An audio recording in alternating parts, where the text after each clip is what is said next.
दोस्तों, क्या आप लोगों को भी अंधेरी रात में बस में सफर करना पसंद है? आज की जो कहानी है, मैं आप लोगों को जो सुनाने जा रहा हूँ, एक ऐसी लड़की थी जो हमेशा बस में सफर करती थी, वो भी रात के दौरान।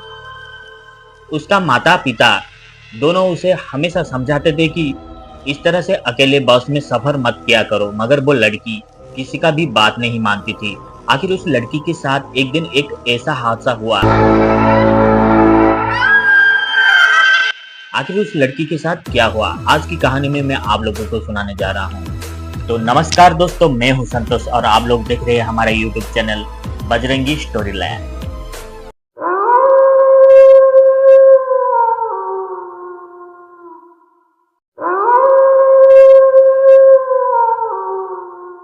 सुमन नाम का एक लड़की थी जो कि एक स्टूडेंट थी। साथ ही साथ वो अपनी जेब खर्चे के लिए एक छोटा सा यूट्यूब चैनल ओपन किया था। वो अपने यूट्यूब चैनल पर ट्रैवल का वीडियो डाला करती थी। ट्रैवल का वीडियो बनाने के लिए उसे हमेशा नए नए जगह पर जाना पड़ता था। सुमन जबकि एक स्टूडेंट थी, इसीलिए उसे दिन में ट्रैवल करना उसके लिए नामुमकिन जैसा था, क्योंकि वो दिन में पढ़ाई करती थी। जब भी उसे समय मिलता था वो रात के दौरान ट्रैवल किया करती थी। मगर उसे क्या पता था कि उसकी इस ट्रैवल के चक्कर में उसके साथ एक दिन बहुत ही बड़ा हादसा होने वाला है। सुमन की मम्मी और पापा उसे हमेशा ये समझाते थे कि बेटा, रात के दौरान ट्रैवल करना बहुत ही खतरनाक होता है, तुम ये वीडियो बनाना बंद कर दो। मगर सुमन अपनी मम्मी पापा की बातें ना मानते हुए उसे जब भी समय मिलता था वो ट्रैवल करते हुए वीडियो बनाती रहती थी। एक दिन सुमन का बर्थडे था। उस दिन सुमन काफी ज्यादा खुश भी लग रही थी। शाम के वक्त सुमन अपने दोस्तों को अपने घर पर बुलाकर बर्थडे पार्टी भी दिया। उस दिन सुमन के कुछ दोस्तों ने सुमन को अपने पास बुलाते हुए ये कहने लगे कि सुमन, आज तो तुम्हारा बर्थडे है, इसी खुशी में हमारे साथ एक वीडियो तुम बनाओ। सुमन सोचने लगी, बात तो सही है, बर्थडे साल में एक बार आता है और इसकी यादगार में क्यों ना मैं एक वीडियो बनाऊं अपने चैनल के लिए। सुमन अपने दोस्तों के साथ मिलकर एक नई जगह घूमकर आने के लिए सोची और सारे दोस्त मिलकर सुमन के साथ निकल पड़े।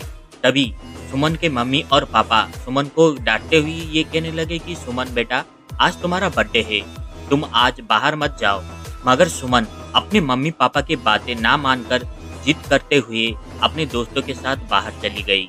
सुमन जब घर से बाहर निकली तो उस वक्त रात के 9 या 9:30 बजा होगा। सुमन ने सोचा कि अभी टाइम कितना हुआ है, हम लोग जल्दी जाकर ही घूमकर वापस लौटकर आ जाएंगे। ये सोचकर सुमन अपने दोस्तों के साथ निकल पड़ी। बस स्टैंड पहुंचने के बाद सुमन को एक खाली बस दिखाई दिया, जिसके अंदर ज्यादा से ज्यादा 5-6 आदमी बैठे हुए थे। ये सब देखकर सुमन और उसके साथ जो 5-6 दोस्त गए थे, सब मिलकर उस बस के अंदर जाकर बैठ गए। कंडक्टर आया और पूछने लगा कि आप लोग कहाँ जाने वाले हैं। वैसे तो सुमन जब भी वीडियो बनाया करती थी वो घर से निकलते वक्त ये तय करती थी कि वो कहाँ जाने वाली है और कहाँ जाकर किस तरह से वीडियो बनाने वाली है। मगर उस दिन रात को सुमन कुछ भी प्लानिंग नहीं किया था, क्योंकि अचानक ही वीडियो बनाने का प्लानिंग हो गया था। इसलिए सुमन अपने दोस्तों को लेकर वीडियो बनाने के लिए निकल पड़ी थी। इसीलिए सुमन ने पूछा कि भैया, आप एक ऐसा काम कीजिए, हम सारे दोस्तों को ये बस जहाँ पर भी जाती है आखिरी बस स्टैंड पर हमें छोड़ दीजिए। क्योंकि सुमन को ये पता था कि वो बस एक लोकल बस था। वो बस ज्यादा से ज्यादा 1-2 घंटा का रास्ता ही सफर करेगा और उसके बाद वो बस रुक जाएगा। इसी बीच सुमन अपने दोस्तों के साथ वीडियो बनाकर वापस भी आ जाएगी। ये सोचकर सुमन टिकट निकाली और अपने दोस्तों के साथ मिलकर बस के अंदर बैठकर वीडियो बनाती गई। लगभग 1-1.5 घंटे के बाद बस जाकर एक अंधेरी बस स्टैंड में रुक गया। वो बस स्टैंड आखिरी थी और उसमें बैठे हुए सारे लोग भी उतर गए थे। सुमन भी अपने दोस्तों के साथ बस स्टैंड से उतर गई। सुमन को लगा था कि उन्हें रिटर्न आने के लिए कोई ना कोई बस मिल जाएगा, मगर उस दिन रात को ऐसा कुछ भी नहीं हुआ। वो लोग जाकर जिस बस स्टैंड पर उतरे थे उस बस स्टैंड से कोई भी गाड़ी वापस नहीं आ रही थी। सुमन और उनका सारे दोस्त मिलकर काफी समय तक इंतजार करने के बाद सुमन के सारे दोस्त सुमन को ये कहने लगे कि अरे यार, काफी रात हो चुकी है, हमारे घर वाले हमें घर ना पहुंचने के वजह से ज्यादा परेशान भी हो रहे होंगे, कैसे भी करके हमें जल्दी ही वापस अपने घर जाना होगा। तभी सुमन बस स्टैंड के चारों ओर देखने लगी, मगर वहां पर कोई भी एक इंसान सुमन को दिखाई नहीं दिया। सुमन ने सोचा कि शायद आज कुछ स्ट्राइक वगैरह होगा। तभी कोई भी बॉस यहाँ से नहीं निकल रहा है। क्यों ना हम सब मिलकर थोड़ा आगे जाकर देखते हैं, हमें शायद वहाँ से कोई बॉस मिल जाएगा। ये सोचकर सुमन और उसके सारे दोस्त मिलकर थोड़े आगे चलने लगे। सारे दोस्त मिलकर रास्ते पर चले जा रहे थे। काफी रात हो चुकी थी, सुनसान सड़क, ठंडी ठंडी हवाएं बह रही थी। तभी अचानक ही इन सब के पीछे से एक बड़ी सी रोशनी दिखाई दिया। सब लोग पीछे घूमकर देखे कि वो रोशनी एक गाड़ी का था। उस गाड़ी में ज्यादा से ज्यादा 3-4 आदमी बैठे हुए थे। सुमन गाड़ी को देखते ही हाथ ऊपर करते हुए गाड़ी को रोकने की इशारा करने लगी। वो गाड़ी का ड्राइवर इन सब को देखकर धीरे धीरे अपने गाड़ी को लाकर इन सब के पास रख दी। गाड़ी को देखते ही सबके मन में एक अजीब सा मुस्कुराहट छाने लगी, क्योंकि काफी ज्यादा रात हो चुकी थी। अगर उन लोगों को कोई बॉस नहीं मिलता तो शायद क्या होता, ये सोच सोच कर सारे लोग परेशान थे। सुमन अपने दोस्तों के साथ उस बॉस में बैठी। कुछ समय जाने के बाद एक एक करके उस बॉस में जितने भी 3-4 आदमी थे सब उतर गए थे। सिर्फ उस बॉस में सुमन और उसके सारे दोस्त ही थे। सुमन बॉस के अंदर बैठकर अपने मोबाइल पर दोस्तों के साथ मिलकर वीडियो रिकॉर्डिंग कर रहा था। तभी अचानक ही उसके मोबाइल में कुछ ऐसा दिखाई दिया जो देखने के बाद सुमन के होश उड़ गए। सुमन ने देखा कि जिस बॉस के अंदर बैठकर वो अपने दोस्तों के साथ जा रही थी, सफर कर रही थी, उस बॉस के अंदर कोई भी ड्राइवर नहीं था। ड्राइवर सीट खाली था। मगर ये कैसे हो सकता है? तो गाड़ी कौन चला रहा है? जल्दी से सुमन अपने मोबाइल की कैमरा को ऑफ करके जैसे ही वो ड्राइवर की सीट पर देखा तो वहां पर ड्राइवर बैठकर गाड़ी चला रहा है। ये सब देखकर सुमन को थोड़ा सा अजीब सा लगा। अभी अभी तो वो मोबाइल की कैमरा में देख रहा था कि ड्राइवर सीट पर कोई भी बैठा नहीं था। ये सब क्या हो रहा है? सुमन को कुछ भी समझ में नहीं आ रहा था। सुमन अपने सारे दोस्तों को भी ये बातें नहीं बताया, क्योंकि सारे दोस्त शायद डर सकते हैं ये सब बात सुनकर। सुमन ने सोचा कि शायद ये उसका आंखों का कोई धोखा हो सकता है। ये सोचकर सुमन फिर से अपने मोबाइल निकाला और अपने सारे दोस्तों के साथ मिलकर एक सेल्फी लेने की कोशिश की। सारे दोस्त एक साथ मिलकर मोबाइल की ओर देख रहे थे।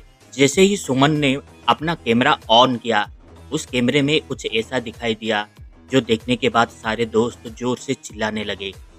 उन्होंने देखा कि गाड़ी के अंदर जो बॉस ड्राइवर था, जो गाड़ी चला रहा था, वो बॉस ड्राइवर देखते ही देखते खिड़की से छलांग लगाकर उसी गाड़ी के नीचे कुचल कर मर गया। ये सब नज़ारा देखने के बाद सब लोग बहुत ही ज़्यादा हैरान थे। अभी गाड़ी चलाने वाला कोई नहीं था, गाड़ी अपने आप ही चले जा रहा था। सुमन के साथ साथ सुमन के सारे दोस्त भागता हुआ जाकर गाड़ी के स्टीयरिंग को पकड़े और गाड़ी के अंदर बैठकर जोर जोर से चिल्ला रहे थे। तभी अचानक ही उन्होंने देखा कि उसी सुनसान सड़क के सामने से एक खौफनाक आत्मा अपने हाथों पर एक बड़ा सा खंजर लेकर उनकी तरफ आ रही है। वो आत्मा दिखने में कोई औरत था, मगर उसकी चेहरा देखने लायक था। उसके चेहरे में कोई आंखें नहीं थे। वो आत्मा उनकी तरफ खंजर लेकर धीरे धीरे बढ़े जा रही थी। अभी उस गाड़ी को चलाने वाला कोई ड्राइवर नहीं था और उनके सामने एक और मुसीबत आ गई थी। उनके सामने एक खौफनाक आत्मा थी। ये सब देखकर सारे बच्चे गाड़ी के अंदर रहकर जोर जोर से चिल्ला रहे थे कि तभी अचानक ही उनके चेहरे पर एक बड़ी सी रोशनी पड़ी। रोशनी पड़ने के वजह से सारे बच्चे उस रोशनी की तरफ देखने लगे। वो रोशनी एक कार गाड़ी की हेडलाइट की रोशनी थी। आखिर उस जगह पर क्या हो रहा था, किसी को कुछ भी समझ में नहीं आ रहा था। सुमन के साथ साथ उसके सारे दोस्त उस गाड़ी के सीट के नीचे छुप गए। तभी बाहर से एक आवाज आया, सुमन बेटा, क्या तुम इस बॉस के अंदर हो? सुमन बेटा। वो आवाज किसी और की नहीं बल्कि सुमन की पापा का था। अपने पापा का आवाज सुनते ही सुमन गाड़ी से बाहर निकली। सुमन के साथ साथ सारे दोस्त वहां के आसपास चारों तरफ घूम घूम कर देखने लगे।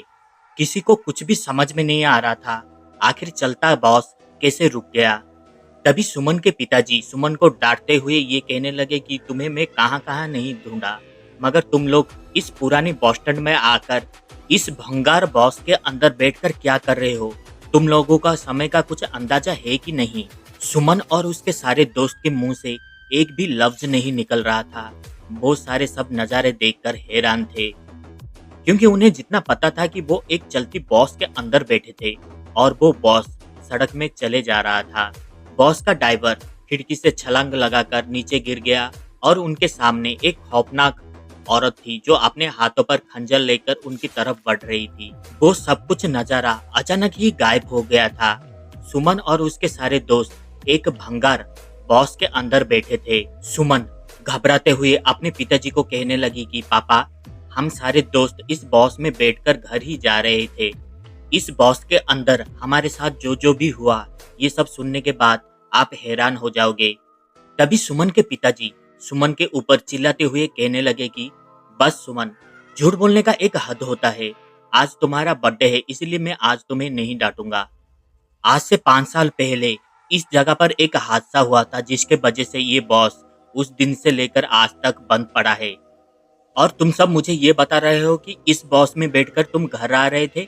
सुमन अपने पिताजी को समझाने के लिए अपने मोबाइल निकाली और अपने पिताजी को सारे वीडियो दिखाने के लिए कोशिश किया, जो वीडियो उस बॉस के अंदर बैठकर वो अपने दोस्तों के साथ निकाली थी। मगर सुमन अपने मोबाइल की गैलरी में जाकर सारे वीडियो दिखाने की जैसे ही कोशिश की, हैरान की बात ये थी कि उस मोबाइल में कोई भी वीडियो रिकॉर्ड ही नहीं हुआ था।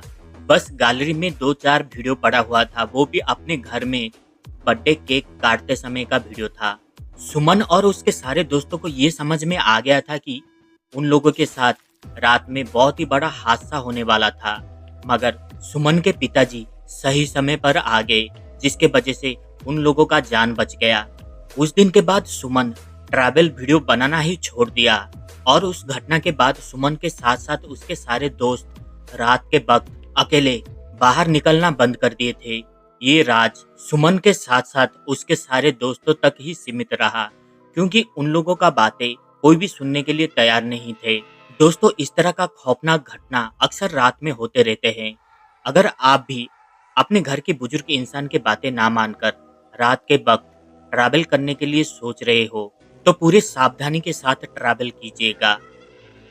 तो दोस्तों, ये था हमारा एक छोटा सा वीडियो। वैसे आप लोगों को हमारा ये कहानी कैसा लगा मुझे कमेंट में जरूर बताएगा। अगर आप लोगों को हमारा ये कहानी पसंद आता है तो वीडियो को एक लाइक और हो सके तो चैनल को एक प्यारा सा सब्सक्राइब जरूर कर दीजिएगा। आज के लिए बस इतना ही, फिर मिलते हैं एक नई वीडियो में एक नई कहानी के साथ। जय हिंद।